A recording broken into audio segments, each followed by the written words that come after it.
avec nous en direct Monsieur Mohamed Daoud Cheikhem à partir de Djibouti. Monsieur Mohamed Daoud, salam alaikum. Wa alaykoum salam. Voilà donc en direct à partir de Djibouti sur les ondes de Nabad Nantes. Monsieur Mohamed Daoud, rapidement, vous êtes un des fondateurs donc de l'USN, de la coalition USN. Vous êtes président du PDD et aujourd'hui vous êtes candidat à l'élection présidentielle au nom de l'USN pour le 8 avril 2016. Je disais que c'était très très bref, bien entendu. La première question, ce serait, s'il vous plaît, essayez de d'abord nous dire que devient l'USN, parce que là on est peut-être un peu loin de Djibouti, mais on ne comprend plus rien. Combien y a-t-il de candidats? Qu'est-ce que l'USN? Si vous pouvez nous donner un tout petit peu plus d'éclairage sur cette coalition. Merci, M. Nidal. D'abord, je vais rappeler que c'est l'USN. Cette coalition est née de la fusion de deux anciennes coalitions, UND et IAD, et elle est officialisée le 24 janvier 2013 par la signature de la déclaration de constitution du groupement USN par les trois parties légalisées. C'est-à-dire, c'est la déclaration de constitution du groupement USN, conformément au texte en vigueur. Parce que l'article 6 de la Constitution modifié, la Constitution de 2010, prévoit que les partis politiques ou groupements de partis politiques peuvent participer aux élections, que ce soit présidentielles ou législatives, n'importe quelle élection. Donc, quand on dit groupement, il faut faire une déclaration officielle au moment du dépôt des candidats au ministère de l'Intérieur, déclaration manuscrite signée par les partis qui veulent constituer le groupement, c'est-à-dire les partis légalisés. Absolument, jusque-là on est d'accord, oui. D'accord. Bon. À ce moment-là, mais parce qu'il y a une confusion, certains croient que la USN est créée par la charte. C'est là où il y a une confusion. L'USN n'est pas créée par la charte.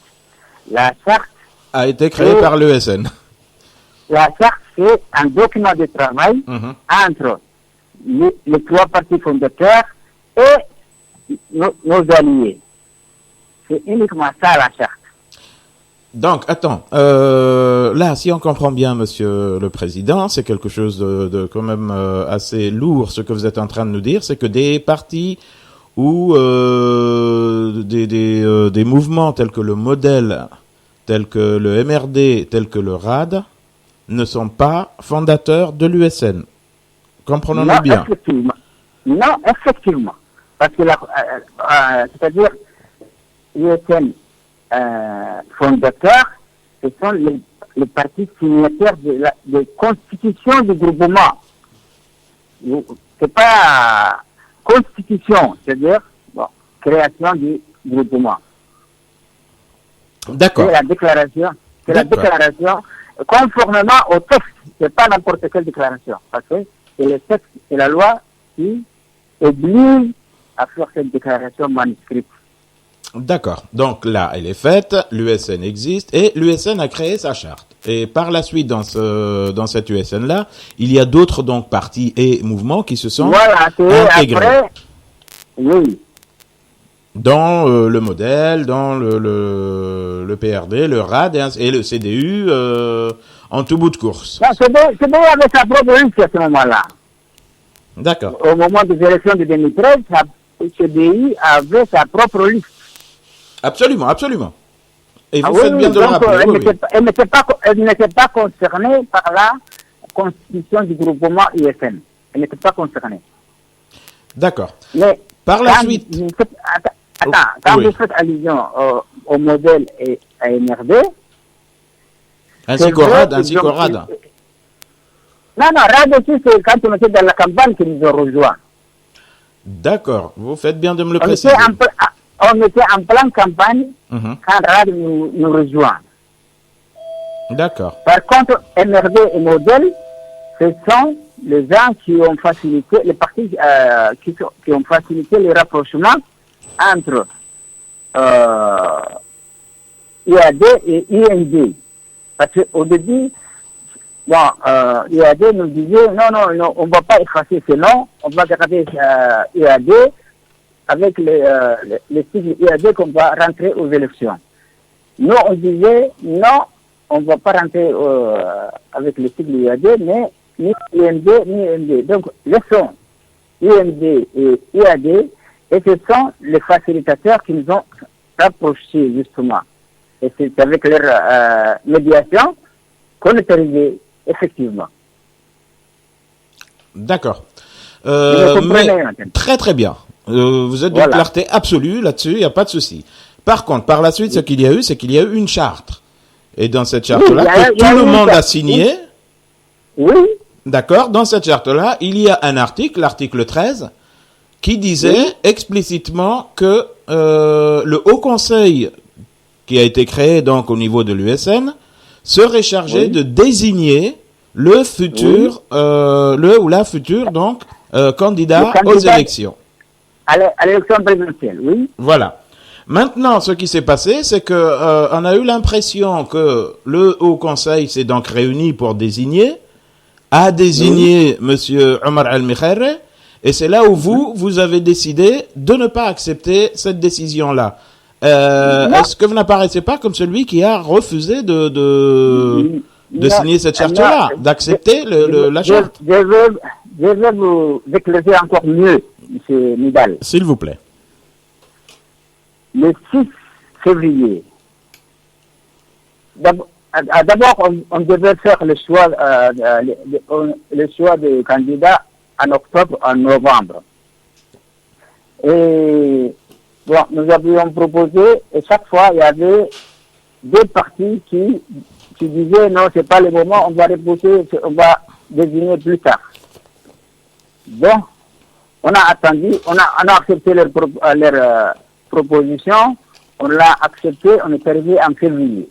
Le 6 février, quand on s'est réunis pour désigner justement, pour faire le choix des candidats, il est arrivé que on a découvert une lacune dans cet article. C'est-à-dire que le Haut Conseil désigne, le Haut Conseil choisit les candidats à l'élection présidentielle. Oui. C'est tout. Mais il ne dit pas les critères du choix. À ce moment-là, comme on était trois candidats, Amara, Sheldon Abbas et moi-même, nous avons demandé qu'il y ait des critères du choix. Et un des modèles, il a proposé, nous n'avons pas le temps de faire des critères pour le choix, parce que ça va nous faire perdre beaucoup de temps. Par contre, entre les trois candidats et les deux vont rester ensemble, et pour deux, nous allons faire des bénédictions. D'accord. J'ai dit qu'on sorte de la charte. C'est pas moi qui a violé la charte. Ce sont ceux qui ont proposé la bénédiction qui ont violé la charte. D'accord. Donc, on passait par le doua directement. Mais ce n'est pas un enterrement. Ce n'est pas un enterrement. On n'a pas besoin de doua pour... non, justement. La chose est démocratique, là. La chose est démocratique. Nous deux, on était deux candidats à demander d'ajouter les critères du choix. Moi, je dis que ces gens-là ne respectaient pas la charte et qu'ils n'étaient pas honnêtes. Je dis, monsieur, écoutez-moi, avant de faire la bénédiction, moi, je vais présenter ma candidature le 26, c'est tout. C'est là où... Justement, je me permets de vous couper. Là, vous avez donc décidé de sortir et de vous présenter de façon autonome. Ah oui. C'est ce de toute façon. c'est ce qu'a dit le docteur Abate. Il y aura un candidat de l'USN et le candidat Mohamed Daoud Chaham qui se présente de façon autonome. Non, mais de toute façon, M. Nidal, à partir du moment où une clause de la charte est violée, donc c'est toute la charte qui devient caduque. Pour moi, la charte n'existe plus. D'accord. Pour moi, la charte, puisqu'on a violé le paragraphe désignant Pour la désignation, absolument, d'accord. La désignation, donc c'est la charte tout entière qui tombe à l'eau. Elle est caduque. Elle ne veut pas s'appliquer. Donc, à ce moment-là, si on ne respecte pas ça, je dis, voilà, je vais poser ma candidature. Votre candidature, mais en tant que candidat indépendant ou bien en tant que candidat de l'USN? C'est ça ce que j'aimerais comprendre, M. Mohamed Daoud. Si vous voulez comprendre ça, comme on est trois signataires de la constitution du gouvernement de l'USN, trois partis, et comme on était deux partis, il qui m'a rejoint, et c'est lui qui la majorité qui emporte. Donc, officiellement, puisque la charte n'existe plus, bon, et qu'on est deux partis. Oui, 2 sur 3, vous avez la majorité. Voilà, exactement. D'accord, à part que ce deuxième parti-là, l'UDJ, est un parti, je veux dire, on a, un peu comme dans tous les autres partis d'ailleurs, il y a plusieurs partis actuellement. Il y a deux UDJ, monsieur Mohamed Daoud. Non, il n'y a pas deux UDJ pour l'instant. Il y a un seul UDJ qui est en récépissé et qui est légalisé. Et le reste, ça peut être des interprétations partisanes ou individuelles, tout ce que vous voulez. Mais ici, si on est dans un État, donc il y a ce qu'on appelle un parti officiel et reconnu. Un parti qui est reconnu, qui a le récépissé. Donc, devant ça, est-ce que vous êtes en train de me dire que vous reconnaissez, par exemple, au niveau de la RD, on a aussi, j'ai l'impression, 2 partis, ou même 3, là, je ne sais plus. Donc, le parti légalisé, c'est celui de M. Kassim Ahmad-Dini. Non, mais le parti de Kassim Ahmad-Dini, elle est légalisée, mais comme on avait travaillé avec cette ARD, et nous avons continué à travailler avec elle. Et donc, moi, je ne pense pas que demain, si on essaie d'élargir les négociations avec d'autres personnes, nous, on n'exclura personne.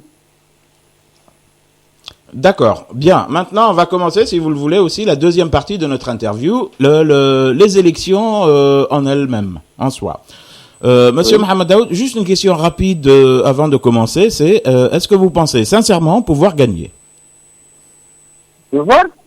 Pouvoir gagner ces élections-là, dans les conditions évidemment qui sont là. Hein? Les élections, on donne pas les résultats en avance. On attend les jours des élections et c'est le soir qu'on attend. C'est pas maintenant. On peut dire, bon, je serai élu ou je ne serai pas élu. Non, mais pas pour ça. C'est juste dans ces conditions-là. Ce que je veux savoir, c'est que le soir, si jamais on dit que M. Mohamed Daoud n'est pas élu, allez-vous accepter ce résultat-là? Parce qu'il aura été dit quand même par un État. Ou alors, est-ce que vous allez, comme dans tous les autres pays africains, nous ressortir la même rengaine? Non, on a été volé. Parce que ça aussi, on l'a déjà vu. De toute façon, que ce soit moi ou autre, le résultat sera toujours le soir des élections. On ne peut pas anticiper le résultat. D'accord. Donc, ce qu'on va faire ou ce qu'on va dire, si vous imaginez dès maintenant, mais c'est pas la peine de m'interviewer. D'accord. Non, c'est pas monsieur Mohamed Moussa Chahim Daoud. Vous êtes candidat Mohamed Daoud Chahim, excusez-moi, je me suis trompé. Et oui, il y a une élection présidentielle Les élections présidentielles, c'est pas n'importe quelle élection. C'est élection présidentielle, c'est une grande responsabilité, c'est lourd. Il y a un homme qui raconte avec leur Bible, et il faut un projet, il faut une équipe, parce qu'il y a en face, toi, il y a Ismaël Omar Guelleh, le président sortant, il y avait des bilans tangibles, il a fait beaucoup de bonnes choses pour le pays, même s'il y a beaucoup de choses qu'il n'a pas bien fait. Est-ce que vous êtes capable, parce que les Djiboutiens, ils ne sont pas dupes, ils ne sont pas naïfs, et regarde, et chaque candidat, est-ce que vous avez quelque chose pour battre M. Ismaël Omar Guelleh? Quel est votre secret? Quel est le miracle pour battre Ismaël Omar? Ah, monsieur, je ne sais pas qui vous êtes, mais je crois que vous ne me connaissez même pas. Je crois que cette question, vous n'auriez pas posé si vous étiez quelqu'un qui me connaissait très bien à Djibouti. Donc, je n'ai rien à dire. Bon, sur ce que le candidat en face, bon, c'est vrai, c'est un président en exercice. Comme je dis, peut-être il a fait des choses, il n'a pas fait, bon, ça c'est au peuple de juger, mais quand même, nous connaissons la situation réelle du pays parce qu'on vit dans le pays. Mais pour vous, par exemple, qui vivez à l'extérieur, qui uniquement suivez les réseaux sociaux ou d'autres informations, je crois que vous êtes un peu de côté là, pour la réalité du pays. Donc, moi, je joue sur ma crédibilité dans ce pays, et si je suis candidat, c'est plus ma crédibilité auprès de toutes les communautés nationales. Et d'ailleurs, ce n'est pas du tout la question de votre crédibilité qui est remise en jeu, Monsieur Mohamed Daoud, c'est juste une question pour vous dire. Non, c'est pas ça. Oui. C'est-à-dire, quand il m'a dit, bon, il a dit, vous avez en face devant vous M. Ismaël. Qui est un rouleau compresseur, comme vous pouvez le savoir, qui a tout un parti, qui a le gouvernement, qui a l'armée, qui a tout. Mais je crois peut-être connaître mieux que vous le système actuel. Oui, absolument, absolument. Ça ne remet pas en cause ça. Parce que je vis dans le pays. Et donc, si je me lance, peut-être en m'appuyant sur la population égyptienne. Voilà. Oui, je sais très bien, Monsieur Mohamed Daoud Chahim. Oui, comme il a dit Nidal, oui, il y a Ismaël Omar Guelleh, le président sortant, il y a tout, il y a les moyens, il y a beaucoup de choses pour lui. Et quand même, c'est une personnalité très forte et qu'il a gouverné le pays depuis 16 ans. Par exemple, actuellement, au niveau des ISN, il y a des difficultés, par exemple. Vous disiez, il y a quelques semaines, pas d'élection, pas de CENI, pas d'élection. Et en seul coup, tout est changé. Voilà, nous sommes candidats, il y a des candidats. Et en plus, les Djiboutiens, il faut trouver M. Mohamed Daoud, celui qui a cassé à cette fameuse là-bas, pas d'élection, pas de CENI, pas d'élection. Vous êtes la première personne qui dit, je suis candidat. Et les Djiboutiens, là, majoritairement, il faut trouver, c'est quelqu'un qui a trahi les paroles de toutes les années, toutes les 3 ans, pas de CENI, pas d'élection. Voilà. À propos de ces rumeurs, qu'est-ce que vous dites? Voilà, justement, bon, il y a des choses que vous ne connaissez pas, je vais vous rappeler des effectifs. L'ISN, on l'a créé le 16 janvier 2013. Et le 20 janvier 2013, on devait déposer les listes de candidats le 24 janvier, c'est-à-dire une semaine après. Il fallait se répartir les sièges. Entre ARD et moi, nous nous sommes réunis pour répartir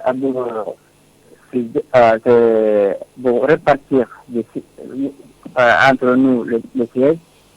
Et quand il y a eu un blocage entre nous deux, moi j'ai sacrifié mes militants candidats au profit de ce parti pour effectivement trouver l'USN qu'on venait de créer il y a 4 jours avant.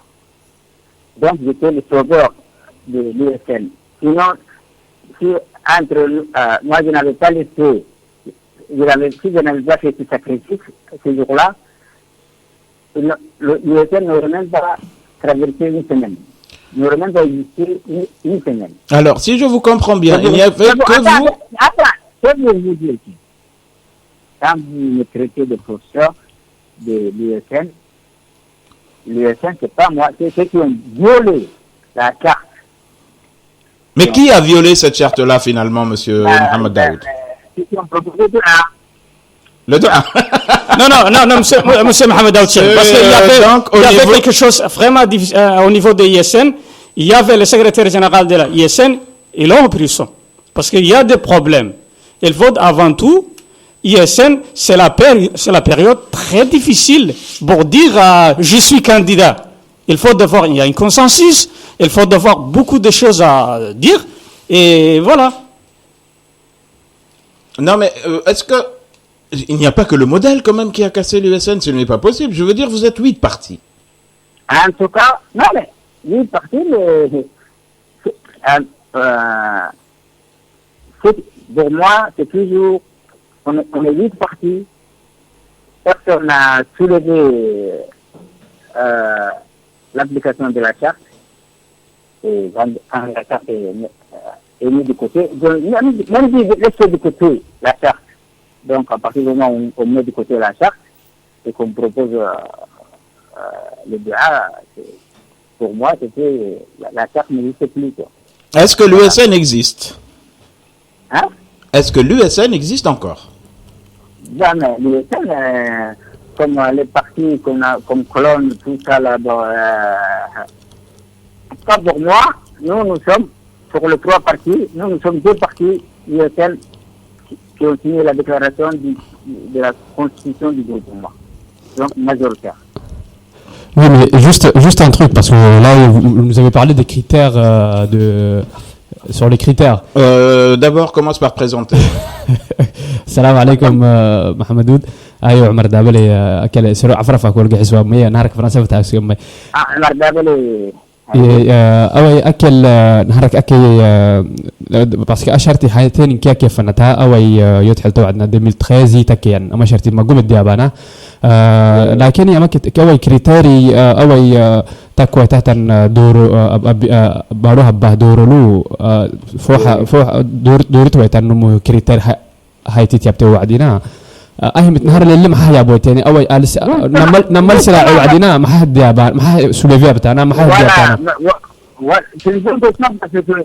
nous avions proposé de désigner le candidat en octobre. Si on avait désigné le candidat en octobre, on se serait rendu de cette lacune dès le mois d'octobre. Mais il y a des gens qui avaient leurs propres calculs qui nous ont amenés jusqu'à la date du 15 février. Donc, ce sont ceux gens-là qui sont responsables de cette situation, mais du choix du candidat. Parce que dès le mois d'octobre, si on avait commencé, on aurait pu éviter le truc qui vient d'arriver maintenant. كلها أكيسر وكل هاي نما أول أتو بارو هبينو فرتاهيان إلكشن يماتوا أفريل ستماتوا بارو هب أبا دورو هايوان إلكشن تو محي سنفك راعيتنا ولا كادونا عند نعم دبوك يسلك أبوك بعتها qui ont signé la constitution du gouvernement, déclaration du gouvernement, USN. 3 partis légalisés qui a signé le 24 janvier 2013.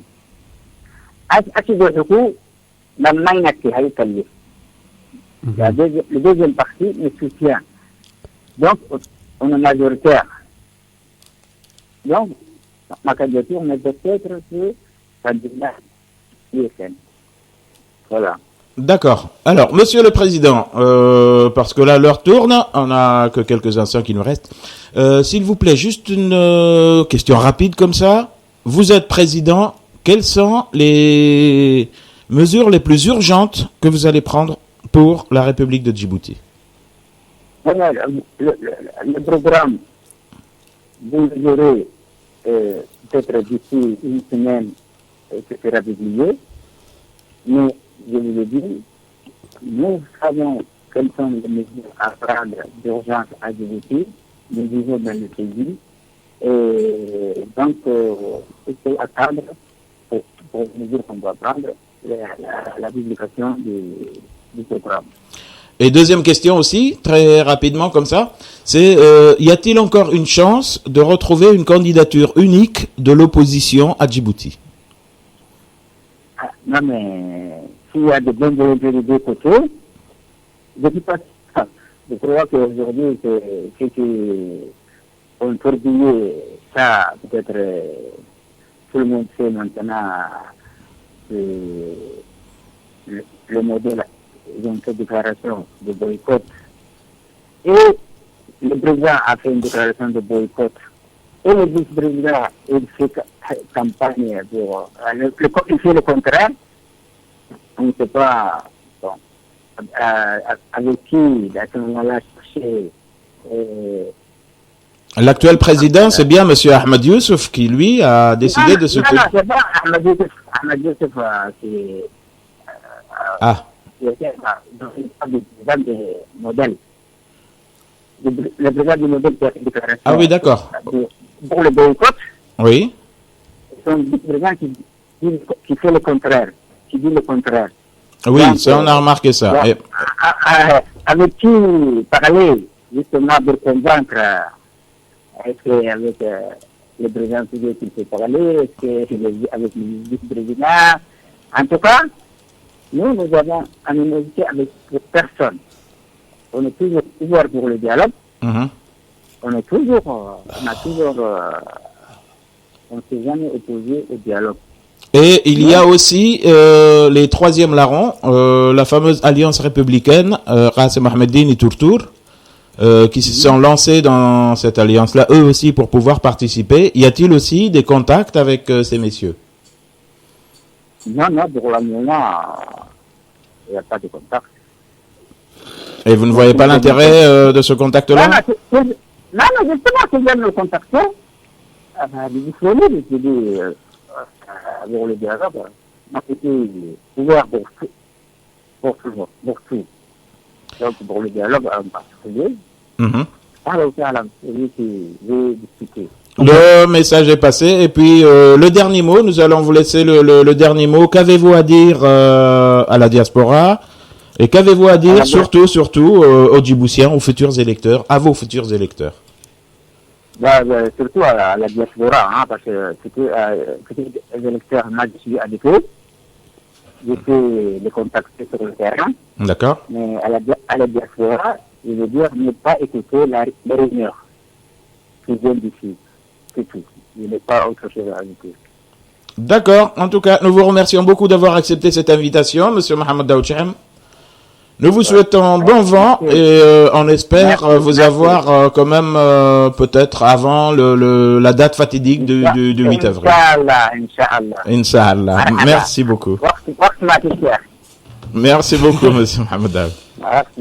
merci Monsieur Mohamed Daoud kaasi waxaa Mohamed Daoud Shihim oo candidat u taagan madaxtinimada Jamhuuriyadda Djibouti ee dhici doonta bisha 8 Abriil hadii Ilaahay yiraahdo.